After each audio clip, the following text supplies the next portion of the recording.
আমরা প্রস্তুত আছি, আমরাও যদি মরে যাই মরে যেতে রাজি আছি, কিন্তু মেরে মরবো। তৃণমূল কংগ্রেসকে পরিষ্কার বলতে যে আমরা যদি মরি আমরা মানুষকে মেরেই মরবো, তাই আমরা আমাদের জীবনকে নিয়ে আর আমরা কোনো ভয় পাই না।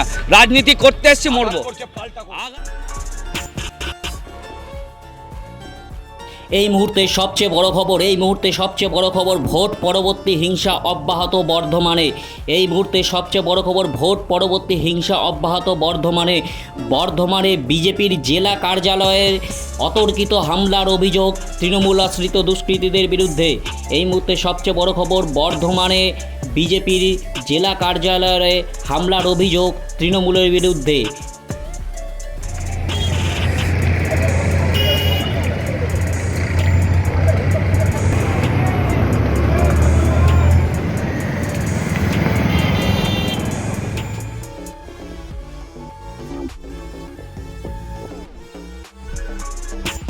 বিজেপির অভিযোগ ভোট পরবর্তী হিংসা বর্ধমান শহর জুড়ে চলছে। তারই অঙ্গ হিসাবে বৃহস্পতিবার দুপুরে প্রায় শতাধিক তৃণমূল কর্মী সমর্থক অতর্কিতভাবে হামলা চালায় বিজেপির জেলা পার্টি অফিসে।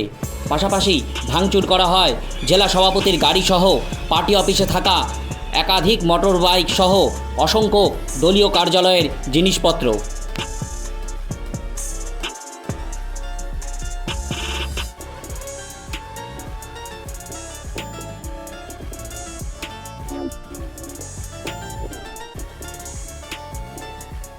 খবর পেয়ে ঘটনাস্থলে যায় বর্ধমানের পুলিশ প্রশাসন সহ কেন্দ্রীয় বাহিনীর বিশাল টিম।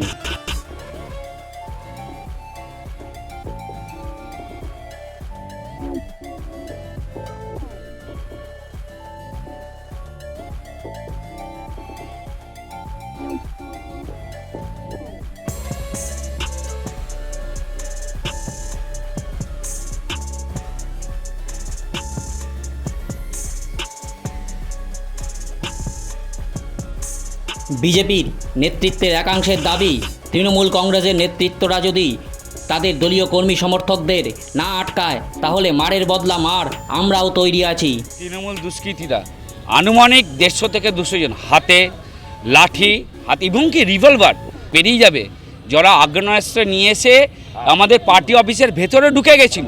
এসে যখন গাড়ি ভাঙচুর হচ্ছে, জেলা সভাপতি গাড়ি ভাঙচুর হচ্ছে আছেন, তাদের দায়িত্ব নেওয়া উচিত যে হিংসার রাজনীতি বর্ধমান শহরে বন্ধ হোক। নম্বর ওয়ার্ডে ভাঙচুর কী রাজনীতি? উদয়পল্লী, কাঞ্চননগর, বৈকুণ্ঠপুর কী হচ্ছে এই রাজনীতি? পরিবার আক্রান্ত মা বোনেদের পর্যন্ত ছাড়া হচ্ছে না। এই হিংসা আমরা প্রস্তুত আছি, আমরাও যদি মরে যাই মরে যেতে রাজি আছি, কিন্তু মেরে মরবো। তৃণমূল কংগ্রেসকে পরিষ্কার বলতে যে আমরা যদি মরি আমরা মানুষকে মেরেই মরবো, তাই আমরা আমাদের জীবনকে নিয়ে আর আমরা কোনো ভয় পাই না। রাজনীতি করতে এসেছি, মরবো।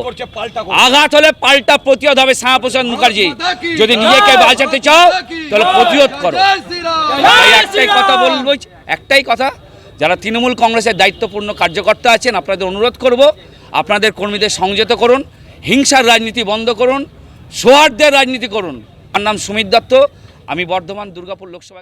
দুষ্কৃতী তারা হাতে বড় বড় ইট পাথর, বড় বড় থান ইট এবং কিছু কেরোসিনের জার সঙ্গে আগ্নেয়াস্ত্র নিয়ে পার্টি অফিসের মধ্যে ঢুকে যায় এবং ঢোকার সময় আমাদের অফিসের সামনে গেটের সামনে যে সমস্ত ছেলেরা ছিল তাদেরকে মারধর করতে করতে ঢোকে, ইট ছুটতে ছুটতে ঢোকে।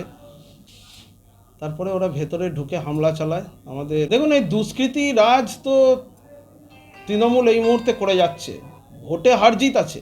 2021 সালেও আপনারা দেখেছেন ভোট পরবর্তী হিংসা ব্যাপক হারে হয়েছে, আর এখন 2024 লোকসভা ভোটে তারই পুনরাবৃত্তি হতে চলেছে। আর এটা রাজ্য সরকার যদি না চায় এটা কোনোদিন শেষ হবে না। এটা জেনে রাখতে হয় যে এর প্রতিদান কিন্তু মানুষ তুলে রাখে। তৃণমূলের নেতৃত্বের উচিত এই মুহূর্তে রাস্তায় নেমে এই সন্ত্রাস মোকাবেলা করার। অকারণে সাধারণ মানুষ, যেখানে বিজেপি জিতেছে, যে বুথে জিতেছে, সেখানে গিয়ে সমর্থকের উপর হামলা করা হচ্ছে। সজলধারার জল বন্ধ করে দেওয়া হচ্ছে, বলগোনায় জল বন্ধ করে দেওয়া হয়েছে, বেশ কয়েকটা গ্রামে পাইপলাইন কেটে দেওয়া হয়েছে। আস্তে আস্তে একটা রাজনৈতিক মঞ্চের লড়াইটাকে আস্তে আস্তে হিন্দু মুসলিমে নিয়ে যাওয়া হচ্ছে। অদ্ভুত ব্যাপার। আমাদের গ্রেপ্তার করে এর বিহিত করবে। তা না হলে একটা সময় আমরাও সম্মুখ সমরে নেমে যেতে বাধ্য হব।